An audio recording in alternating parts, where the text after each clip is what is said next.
Hello, and welcome to the Drumwell podcast, where we look at what drummers do away from the kit in order to do their very best behind the kit. Now, humans are always pushing the limits in many walks of life, and that's no different in the drumming world, especially over the last couple of decades in particular, where we've seen some incredible feats in extreme drumming, breaking speed barriers and taking things to a whole new level. But behind any of these incredible human feats lies mindset, discipline, and consistency in order to get better and achieve incredible things. Now, my guest today is not a drummer, but he has definitely pushed the limits and achieved some incredible things. I'd love to introduce you to Mr. JD Tremblay, the alien athlete. How are you, mate? Hello, Todd. Yeah, thanks for having me on the show. Especially Thank I'm you. not a drummer at all.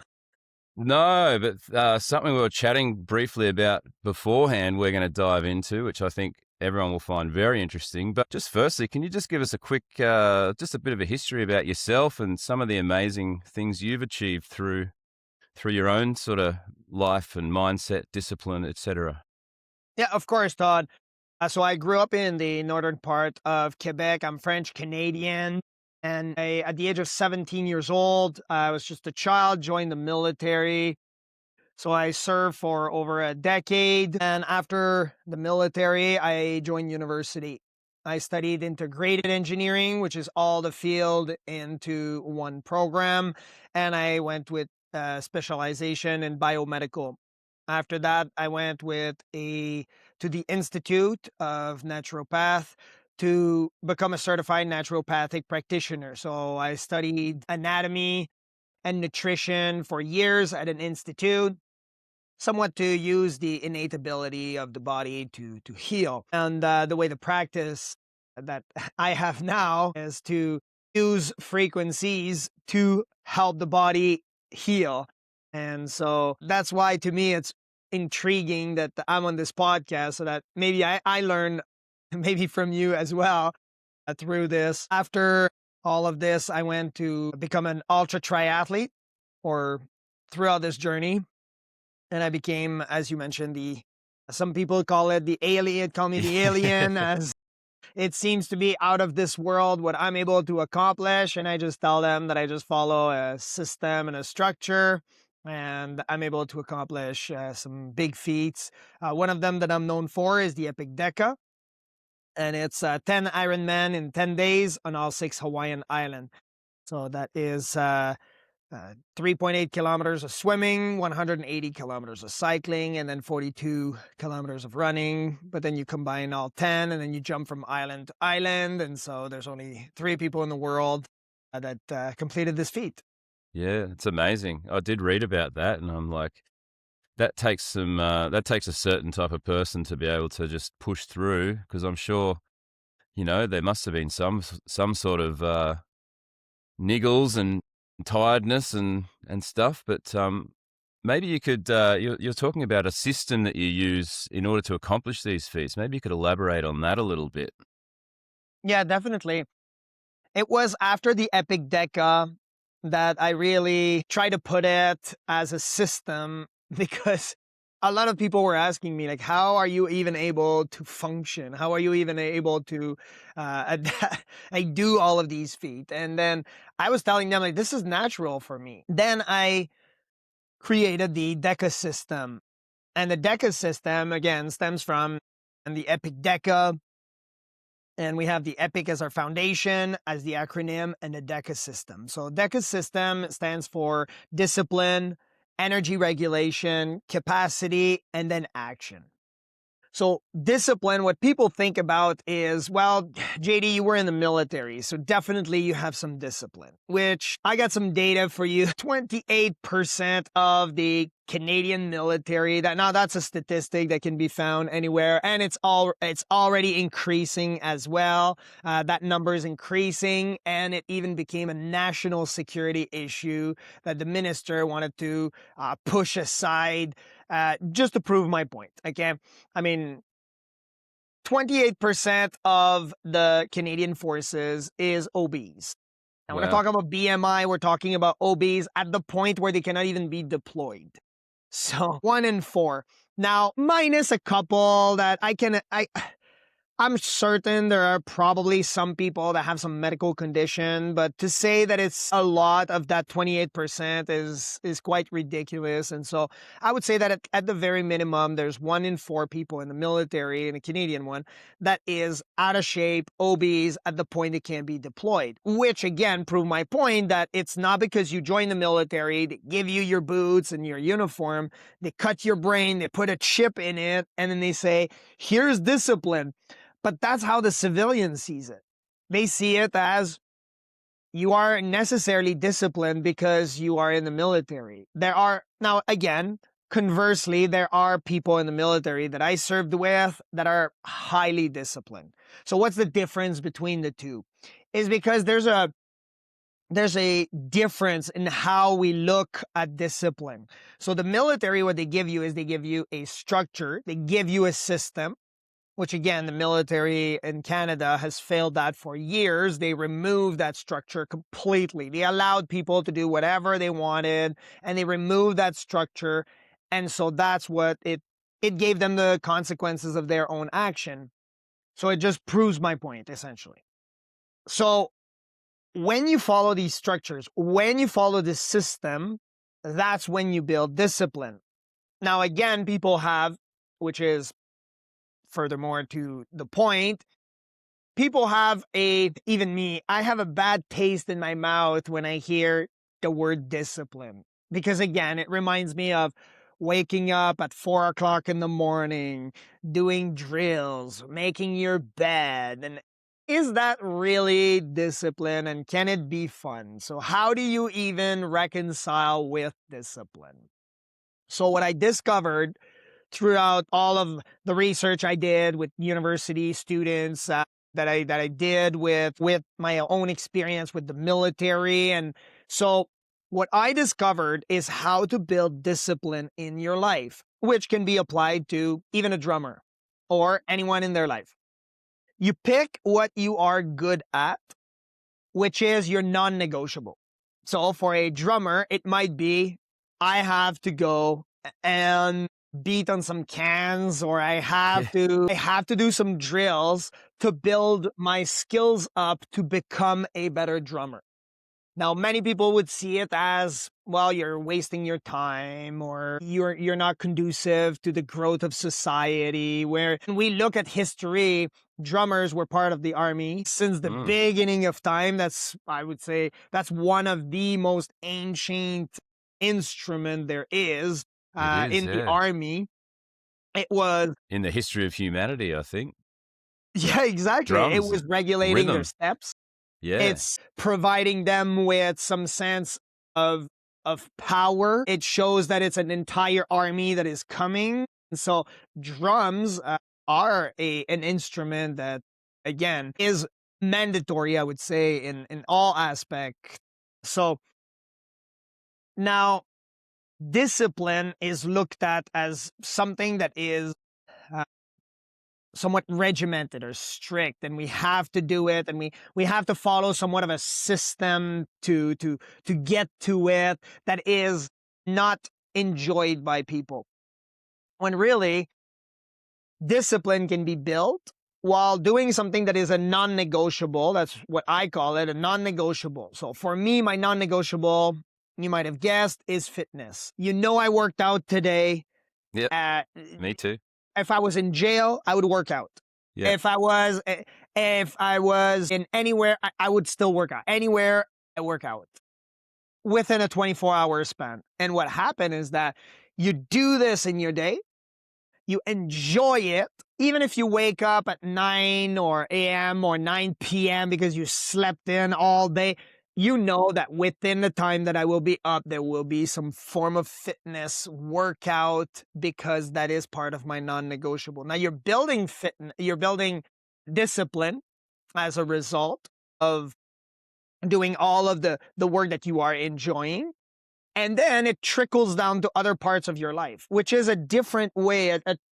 It's somewhat of a twisted way of looking at the word discipline. And now you are enjoying discipline, and then it goes to other parts of your life, because you are now, which we move to the E, which is energy regulation. Now you're regulating your energy towards that part where now you're not following some TikTok advice on what type of macros you should eat, or should you have coffee or not, or you are regulating your energy towards what that discipline looks like in your life. What is that non-negotiable? So if you are a drummer, then you understand that you might need less carbs if you are, well, more carbs if you are just free flowing, but less carbs if you want to learn something. So because it puts you in different brain waves typically, and that's because when you wake up in the morning, you have hormonal changes that would again put you in a state of mind that is more alert, so to speak. Yep. So Yeah. now you're regulating your energy, you're eating, everything is geared toward that non-negotiable, which now you are enjoying. And then you can move to the C, which is capacity. And capacity is not just necessarily, for me, it would be, it's not just, oh, I know I can do a 5-kilometer run, so now I'm going to try to do a 10-kilometer run. We're talking about, am I even a runner? Yeah. Because I know that some people, they get pushed into becoming a doctor.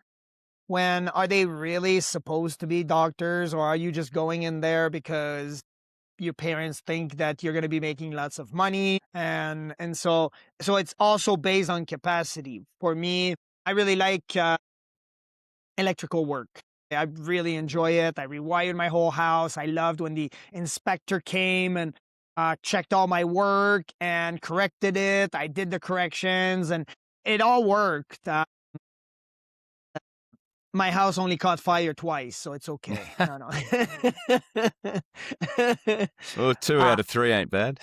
Right? And but I would not become an electrician. So my capacity, as you might have guessed, is in fitness, is into guest speaking, workshops, and is into encouraging others. So definitely it's in that realm. I enjoy doing electrical work. Funny as it is, today I had an electrical problem in my house and I rewired some. I did this, but because I'm enjoying it, not because I would do it as a job, which some people are in the wrong job as a result of it, right? So you have to gear everything again towards that non-negotiable, which you're enjoying now, building discipline in your life, right? And then action is definitely my favorite one, because that's where every single person that we have seen come through our academy is lacking. The amount of people that we see just looking at the TV or looking at their phone and not putting any action behind their words, yelling at other people, or then complaining at the people that are doing the actions. Yeah. You have to put some action behind your words. And again, you might not be built to be a drummer, or you might not be built to be in that type of position. For me, I tried many times to learn an instrument. I tried so many instruments. I am just horrible at it. Horrible. I don't have the patience for it. I'm not built for it. I know I don't have the capacity for it, but that's about it. Yeah. I think it's just like anything. If you really want something and you try it and you act upon it, you'll get it. It's interesting you speak about non-negotiables. There's another podcast I listen to. It's called The Mindset Mentor, and he does little sort of bite-sized things. And one of his episodes was about non-negotiables and just creating a non-negotiable, which sort of fell in around. There's a band that I used to play for that I'm playing for again, very fast. We haven't played in 15 years. So I have to build up my speed again. So with my hand speed and my foot speed. So I created a 100-day non-negotiable about 3 weeks in. I'm really noticing already just the progress. But it was 10 minutes of speed building every morning to a metronome. So I'm just sitting there on my pad, hitting the sticks. I'm doing various different stick patterns, rudiments, and I'll add feet in on little bits. And I'm trying some new techniques.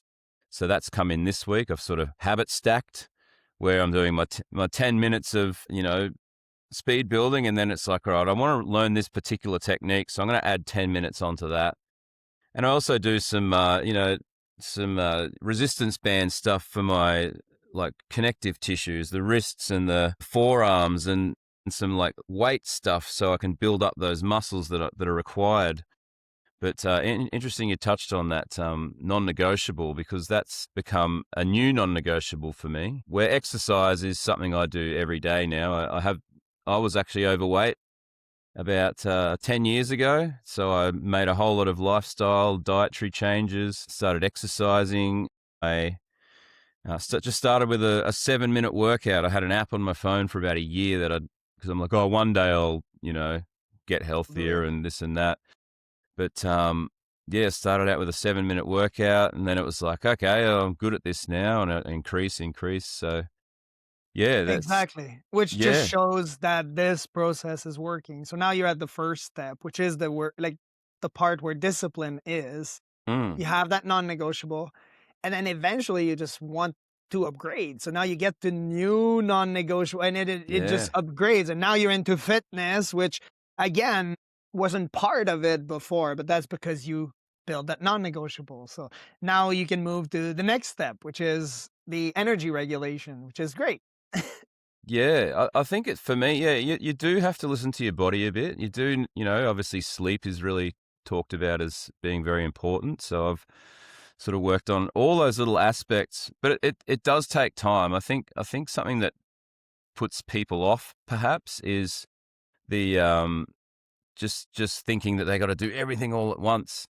When really, if you just try and you just add one little thing, do it for 100 days, and then add something else, and then add something else. There's no race. It's not a sprint. It's unless you are actually yourself in an actual An event. actual race, yeah. Now it's a sprint.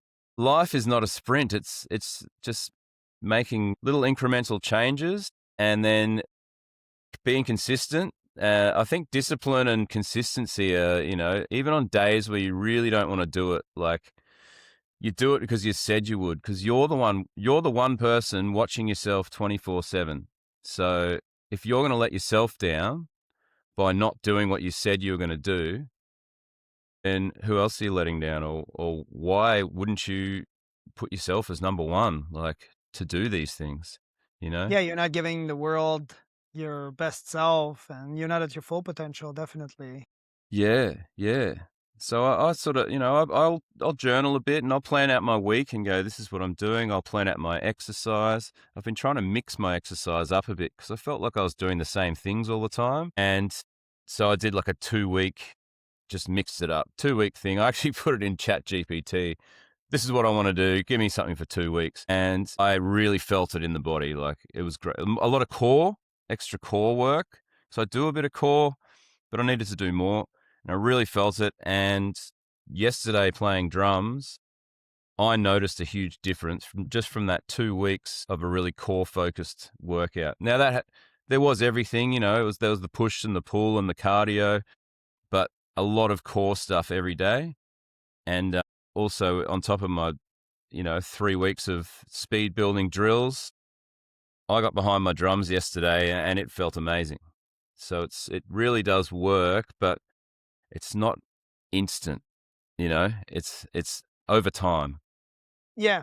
Yeah, Yeah. the instant part comes in with if you're looking at changing nutrition Uh-huh. towards what you want to achieve. Yeah. For example, yeah, I was talking earlier about the way you're eating, say in the morning. So if you're, well, let's take you for example. What do you do in the morning? Do you do your workouts in the morning, or do you jump right into like drumming sessions? So my morning routine, I get up at 6 a.m. So I go to bed at 11 p.m. I work afternoon night shift. So I'm home at 9:30. I go to bed 11 p.m. I'm up at 6 a.m. I First thing I do is flick on the kettle. My partner and I will have a lemon water with a bit of ginger in it just to hydrate the body. I do 10 minutes of meditation and another 5 minutes or so of breathing. Then I get into my resistance band. I do 5 minutes of that with just to warm up my wrists and hands and arms. elbows. I had a little bit of a sort of tennis elbow thing going on last year, so I just do the exercises the physio gave me for that. But I do it on both sides, so I don't ever get it on this side. So warm all that up. Then I do my 10 minutes of speed building to a metronome. This week in particular, I've been doing one where it incrementally increases the BPM over the 10 minutes. So I'll start at 80 BPM and it'll end at 300 BPM. So that's been really cool. And then generally I'll jump straight into my workout because I sort of found that if I do that first thing, then I've done all my non-negotiables within the first 1 to 2 hours of getting up. And it really sets my day up for just everything else feels easy. Not that it feels hard after doing it for so long. And I do change it around a bit. So I've sort of changed my morning routine. Eat breakfast afterward? I eat breakfast right after my workout. So I'll do my workout. Then the first thing I'll have is usually like a smoothie, with a little bit of protein, some sort of fruits and vegetables in it. And then I basically, for breakfast now, I meal prep on the weekend. So we meal prep all our dinners because we both work different hours, me and my partner. And I eat my dinner at work, whereas she'll eat hers at home. But she does long days as well, comes home from work, dinner's ready. So it's just saving us a bit of time. But for breakfast, I'll have a boiled egg, usually some spinach, and then I'll cook up some, onion, capsicum, or peppers, as you might call it over there. Whatever vegetables we have, I'll sort of cook them up with some spinach, with some lentils or like a mix of beans, and I'll generally eat that. It's cooked, but I'll eat it cold because I just put it in the fridge. Sometimes I'll also have some oats with a bit of, Greek yogurt. And so I'm sort of having a fairly substantial meal for breakfast, smaller lunch, and just a sort of medium-sized dinner. And dinner's usually chicken and vegetables pretty well every week, some form of chicken and vegetables. Sometimes we'll have rice. Weekends we will cook. So we have our meals prepped for 4 days of the week.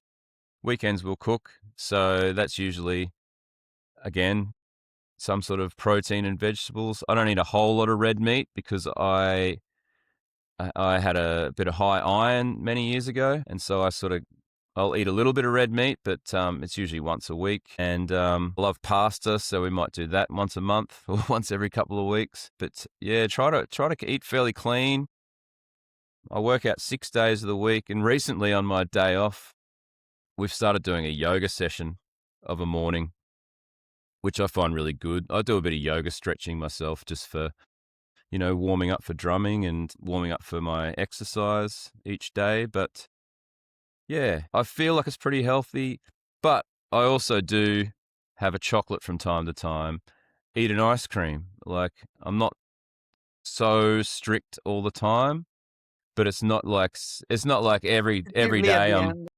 Yeah. It's not like every day I'm Comes out. smashing chocolate bars and eating ice cream, or I would end up where I was 10 years ago and slightly overweight.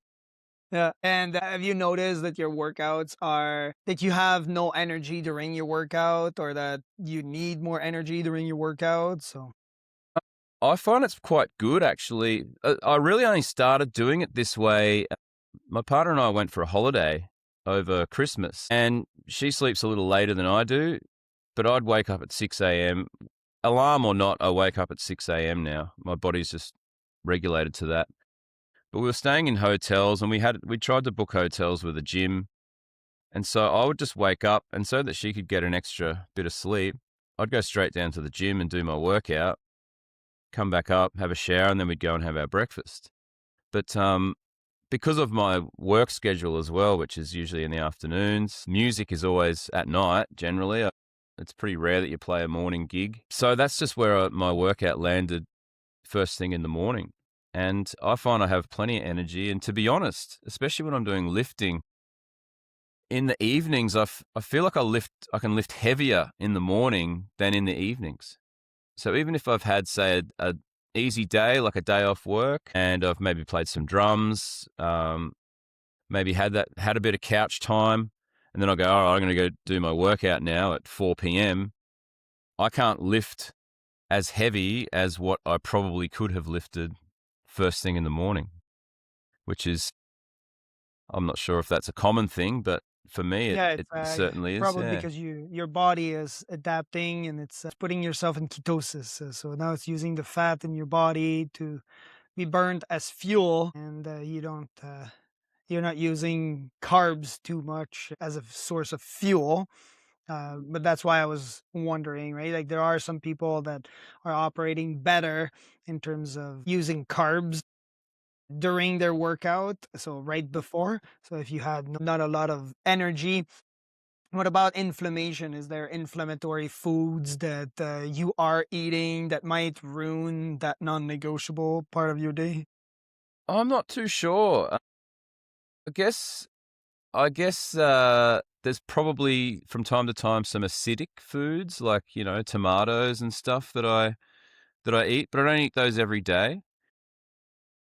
I do try to just put a little bit of the anti-inflammatory type foods in, obviously your broccolis and your onions and garlics and Yeah, but we're not talking about the ones that are for everybody. We're talking about specifically for you. So there are some people, chicken for them is just a food that they would not eat. right. Some people, it's fish. Mhm. They're not pescatarian. They are just not eating fish because it creates some inflammation in their body. Now, it might even be as precise as a certain type of fish, but there are certain types of food that are for your blood type. And then there are some foods that for you specifically, you are just not reacting well. And that's not an allergy of any kind. It's just you understand that your body does not function well because you ate that type of food or you're not digesting well. Are certain types of inflammation to it. And once you just can twist those because you might eat clean in front of everybody. You're eating the eggs and that's the spinach and it's all good and the nice fruits. But if you're not eating them at the right time and if you're not eating them or if your body, it creates some inflammation in it as a result of even just spinach. Yeah. It can be for some people, for some individuals, like mango, and pour them because it's so good. Yeah. So, have you found any type of food that is inflammatory? And so you can try to avoid it, say before a gig, or you can try to avoid it. You can still take it if you want to still enjoy life, even it's not an allergic reaction. But to avoid prior to, like, we have some common ones, let's say for vocalists, like milk, Oh, yeah. right? Mucus And forming. exactly. Yeah. Bananas are mucus forming too, yet they're a pretty good uh, prebiotic, I believe. Yeah, so are there foods that you have seen create some inflammation in your body specifically that again, it's not for everybody, this is more for you, but again, it's based on the second part, which is you've done the discipline, now with the energy regulation, how are you regulating that energy and then decreasing the amount of inflammation toward goal you want to achieve. Yeah, I think for me, definitely red meat was something I noticed. Yeah, you said that. Like a while back, I had high iron in my blood, and they sort of suggested cutting back red meat, cutting back. I don't take any like vitamins or anything anymore. I feel I get all that from my food. So certain things that were high in vitamin C, I cut back on that because obviously that's absorbic acid, and that was absorbing I guess, the red meat more. I'm not sure if it caused inflammation, but it definitely, like, I drive trucks at work. If I have red meat for my dinner at work, I feel tired. So obviously digesting that takes more Takes energy, longer. and then I'm sitting in a truck feeling tired. So I stopped eating red meat during the week. I might have a steak for dinner on Sunday night just to get the nutrients or whatnot from it. But that's probably the main one. But I think you've given me something to think about here as far as when I eat certain foods, because that's definitely interesting. Yeah, and it takes Yeah. 2 days. So people look at it as you're eating the food and then you're going to the restroom in a few hours. So you're just looking at digestions. And although that's a good part of it, you have to look at it in terms of eating it, digestion, absorption, utilization, and then the environment. And so you're eating it, you're digesting it, so it breaks down all of your food. But then you also have absorption, where your blood is going to take in some of the nutrients, the vitamins. And then are your cells utilizing all of these vitamins? So for example, you're taking in vitamin D, and then you can't overdose on vitamin D. And so I could pump so much vitamin D into your system and give you all the pills, and you're taking them in. But if you don't have magnesium, or if you are short in magnesium in your system, then the magnesium help activate the vitamin D. And so you can take as many vitamin D as you want. All you're going to be doing is just flushing it out. And so now your pee is just going to become fluorescent. So it's it's quite the sight. So if you want to have fun with your kids, that's fine, but it's just a waste of money. And so again, are your cells utilizing what you're giving them? Is your blood absorbing it? Is your cell using it? And then are you creating the right environment for your cells to be able to utilize all of these vitamins? And so the beginning of it is based on inflammation. Now, this whole process takes between 2 to 3 days to absorb everything, and then your cells are using it. So by seeing it as 2 days, it would be like if you've ever fasted and then you don't lose weight on the first day, and then the second day you start losing weight. And so people tend to see the losing weight on the second day. Well, that's why. So it's not just based on digestion on the first day, it's also based on like how your cells are now utilizing the fat as a source of fuel, and then rejecting all of the waste from your system. So it's 2 days.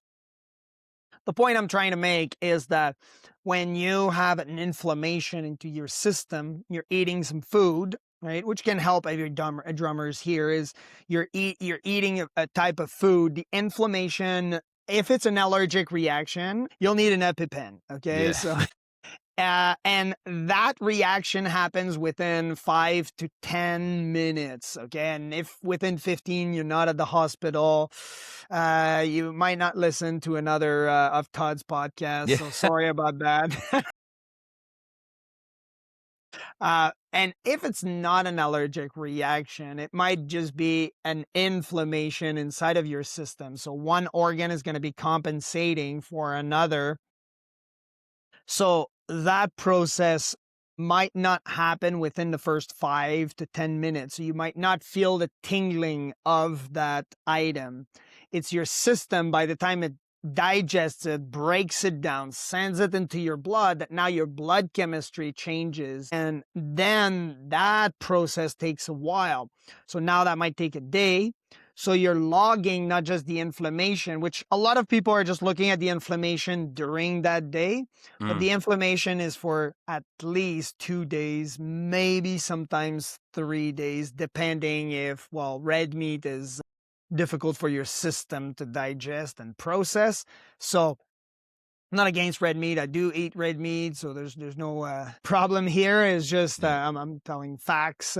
Yeah. And it's about understanding how your system is reacting to what you're giving it. And the goal of it all is, the best advice for food I can give anyone is eat for a purpose, right? For me, when I was doing these multi-day event, I turned to a more vegan approach, which again, I'm not for veganism at all. It's just that for these particular race, I did not want to focus on my digestion for the next day, but I understood that process, that I could not have any type of inflammation in my system. And so by having nothing in my system, I would flush it out quite quickly with a vegan diet.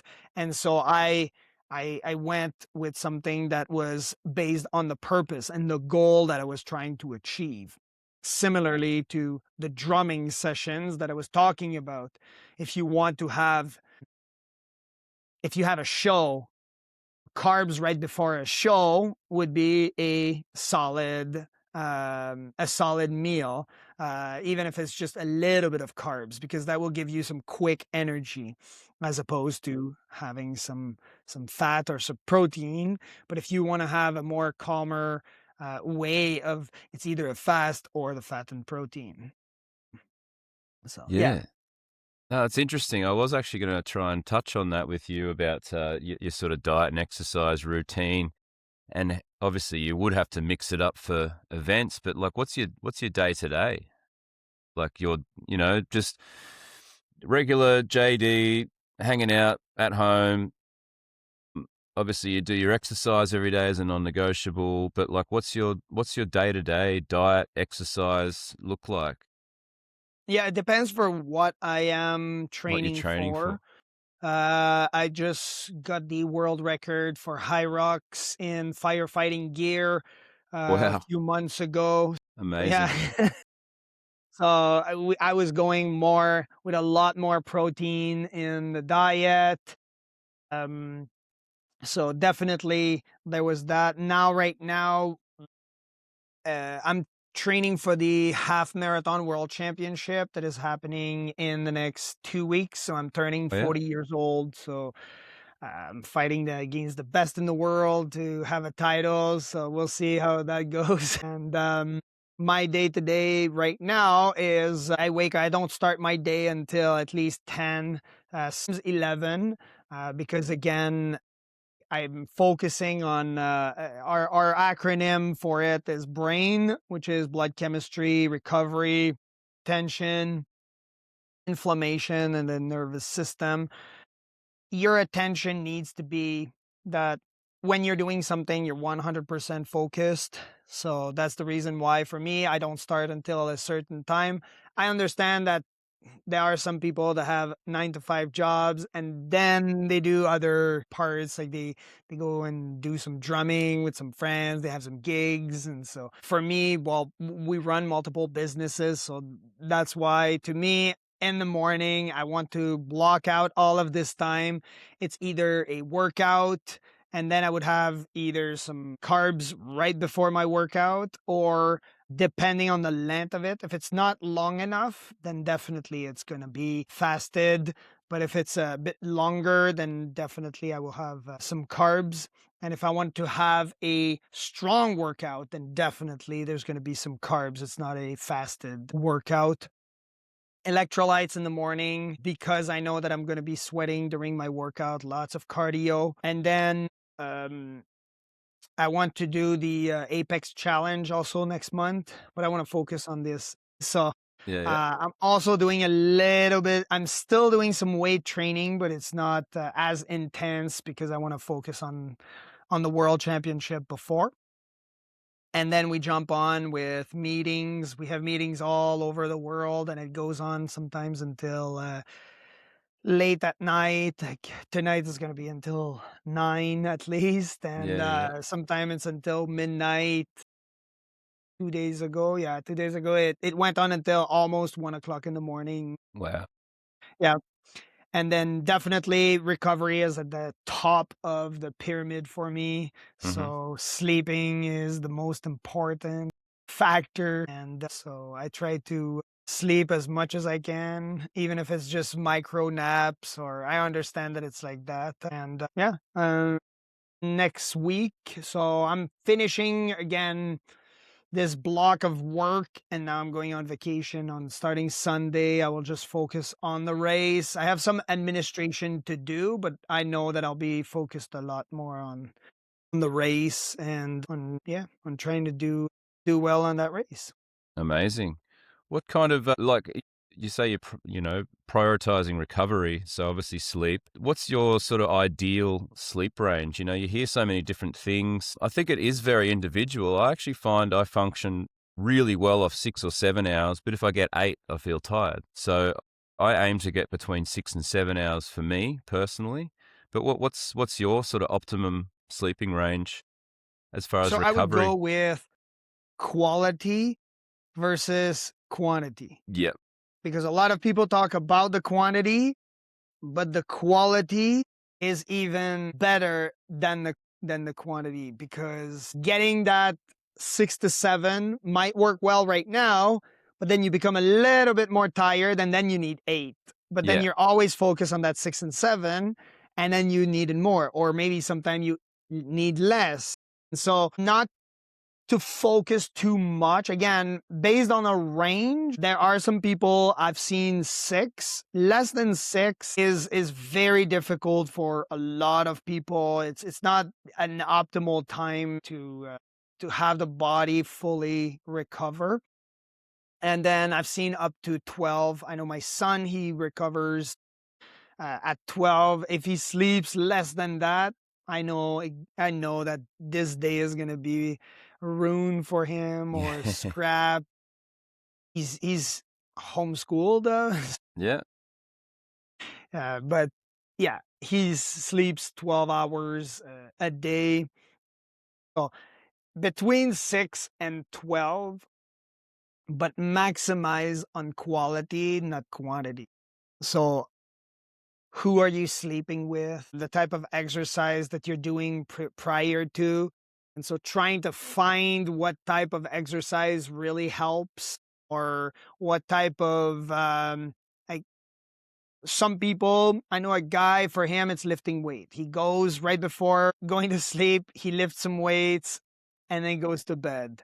But that works for him. For me, it does not. And I No. know it. It gets me all pumped and I really want to work out. I get all of this somewhat aggressive. When I lift weight, I get somewhat aggressive. And I use it as a form of motivation for my cardio, because I do some weights, and then after this I went into cardio, so it gets me all aggressive into the cardio. But again, that's how I react.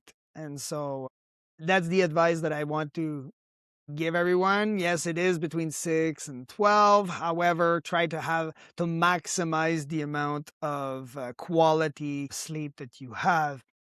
We're talking about, as far as, try not to digest too much, or 2 hours prior to sleeping, no food, no screen, the room as dark as possible.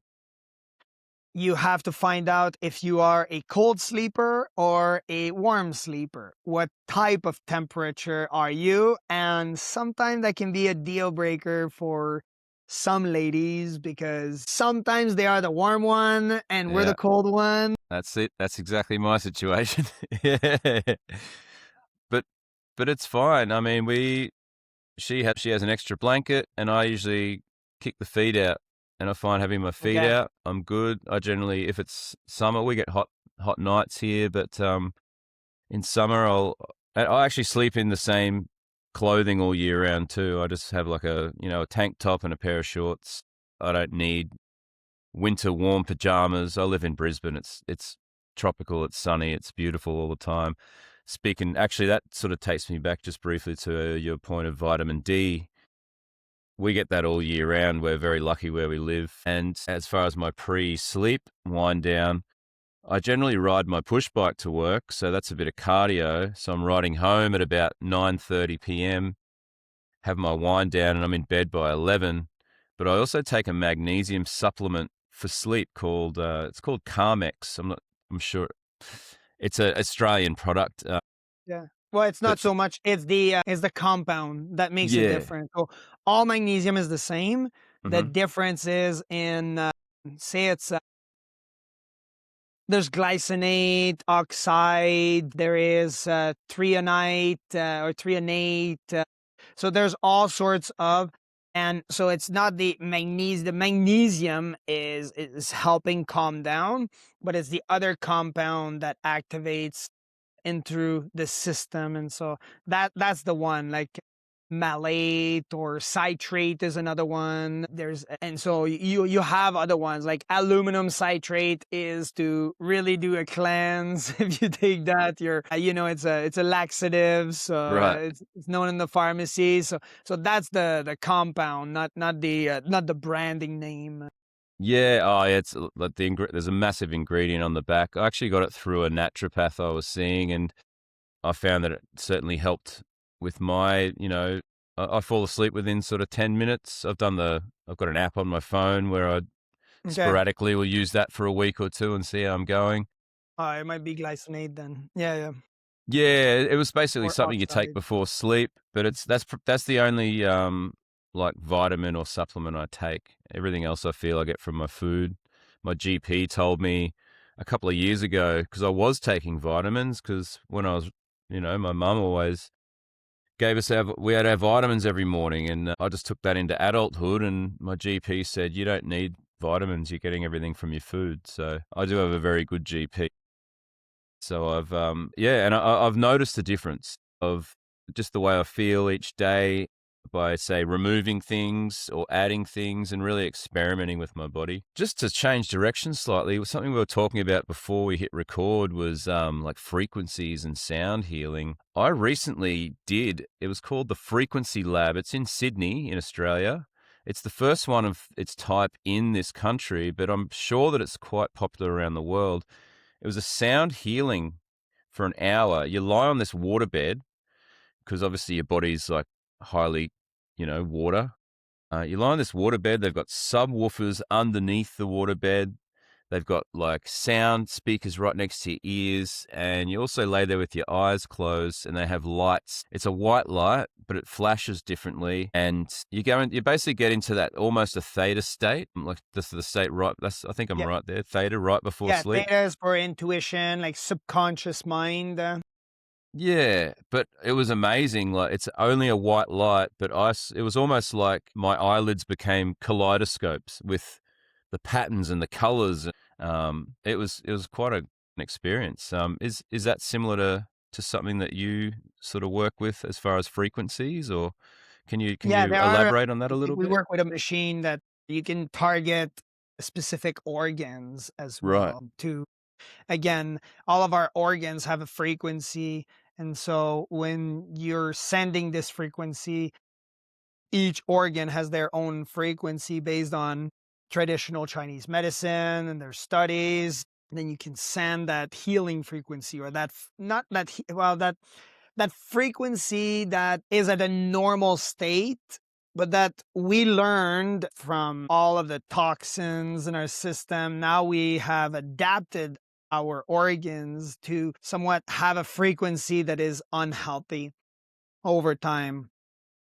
And it can be due to all sorts of stressors, noise, the stress in your life, maybe from an ex or from childhood or all of this. Your organs are compensating, and so you can send this, which would be quite similar to the waterbed that you talked about into that frequency lab.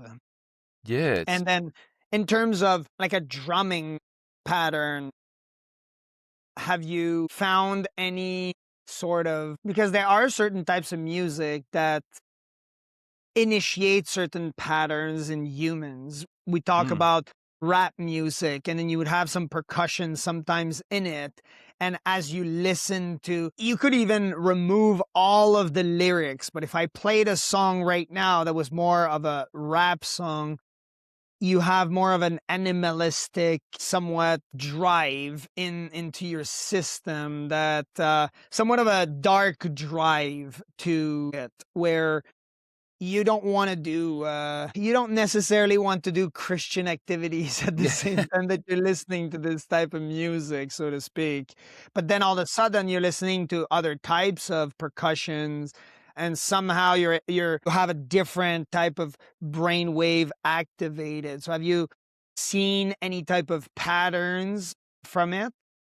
I'm not sure about patterns with drumming. I will say one thing though. If I want to run, like I'll do a 5K or a 10K run a couple of times a week.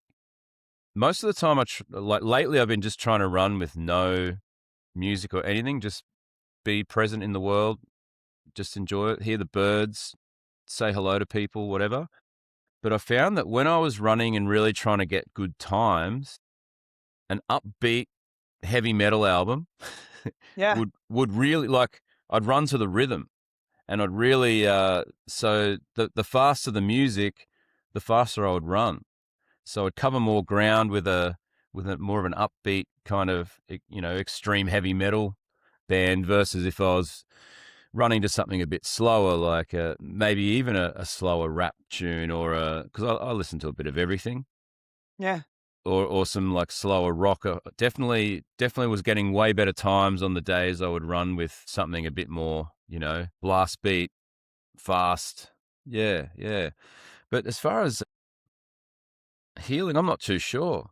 Because there With are some frequencies that you would be able to try with. For example, in healing, there are some tuners where you can tap them and then you place them on your body, and then it resonates inside of your system. And then it's almost as if you're sensing that frequency, and now it's putting you in a different state. So maybe you or some of the drummers that you've seen are like have seen some changes about these types of frequency, or which then you could use to your advantage. For example, it would be doing a certain pattern that would put you in gamma, so that now all of a sudden you're at peak awareness, you're focused, you're wired. But then you do this beat and it puts you into that mental state before the show.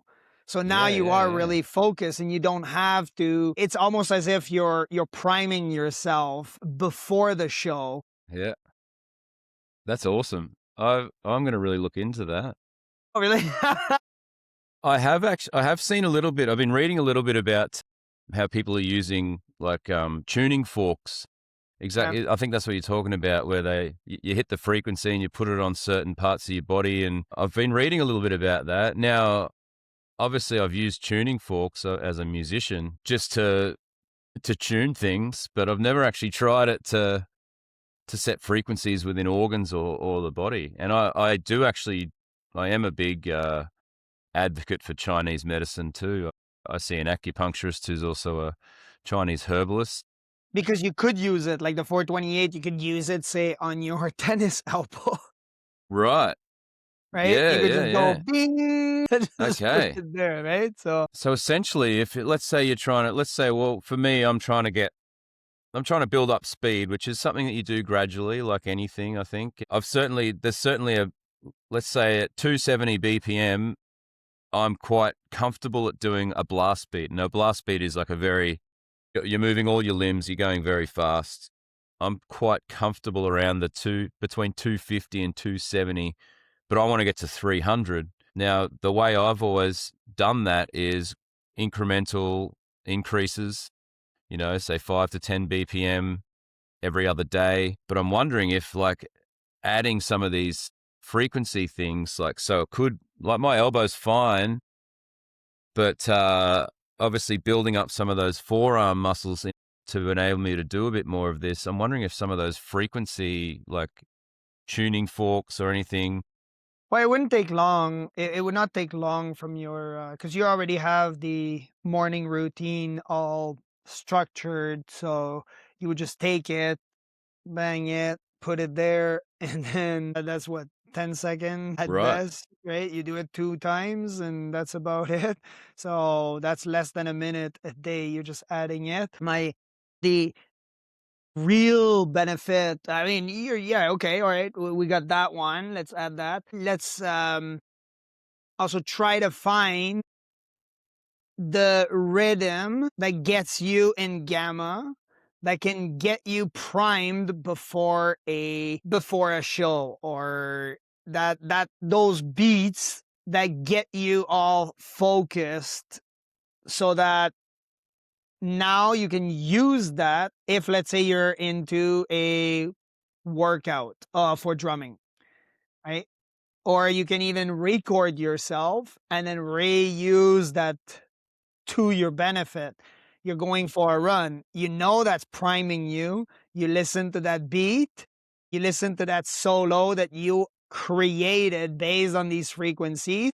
And now your brain will always understand that this is the pattern, right? Yeah. Just like some people, for me, I have different types of gum, right? So I'm not an advocate for a certain company of gum, but yeah, if I want to achieve a certain task, then I'm going to eat some gum. Obviously, not in a competition or maybe before a competition or sometime to remember something. And then I would use some gum, right? So, same type of idea with frequencies. For you, it would be a pattern that puts you in gamma, which is the state where you're the most focused, like you're hyper focused, like you're That's definitely something I'm going to explore, the rhythm, because before a show, I do have a little warm up routine okay. where I'll do certain rudiments and just, sticking and footwork just to warm the body up. I'll also generally do one of my little 7-minute workouts where I'm just to break a bit of a sweat. So the body feels warm, the body's ready to go. I've warmed up all the connective tissues and stuff, and you're not getting that amino acid build up in the first 2 songs where your arms feel like they're going to fall off because you haven't done anything. So, but the tuning forks, I'm very interested in that now. I've read a little bit about it recently, but sort of haven't delved into it. But you've inspired me. I want to. Yeah, I want. there you go. I It's mean, it's and it might add some value to some of the listeners as well in the audience to just maybe look into it, right? Sometimes it's just a different approach, different way to look at it. So that's why I enjoy going on shows that yeah, I'm not a drummer. I no. am a healer. Well, this whole podcast is about. It came about because I actually had a degenerated disc in my spine, and I say had because I've fixed it through functional movement training and diet and exercise, and this was only a couple of years back. So I'd already established those habits of exercising. I just had to change what I did a little bit, and the neurosurgeon who developed the functional movement course I did, he showed me mine. It was an L5S1, so my disc had sort of halved basically. And so then I was getting a bit of inflammation in the 2 bones. Maybe they were touching or something. And then that would cause me to have back spasms of an evening. So I could get through the day. And one thing for me was I'd go to bed and next day I'd wake up and I was fine again. It was usually like right at the end of the day, I'd start having some back spasming, have to go to bed. But couldn't live like that. And so I did this functional movement training course. He showed me, and basically a lot of it was, certain movements that would, build up the erector spinae muscles up around your spine and your glutes and your core, and really also open up the disc again because it's sort of a puffy, spongy type consistency, and potentially form scar tissue. Now, I haven't had another MRI on it or anything, but I feel like it probably has worked because I haven't had a Well, if you spasm don't have the in pain, no spasm in about usually 3 a good years, sign. Yeah, and I feel like my back is stronger than it was before that nice. pain started. So Yeah, it definitely works, but it's not like, again, back to the discipline, back to the consistency. Even on days you don't feel like it, if you can just do something, even if you don't do your whole workout, if you do something, generally when you start, you end up going. I find actually some of those days where it's like, I don't feel like it. I start moving and I go, oh, wow, I've actually done more today than what I would have if I'd have just, felt yeah, like it. exactly. Yeah, yeah. I think you've definitely offered us a lot of great things to think about and take away. Um, Excellent. Yeah, yeah.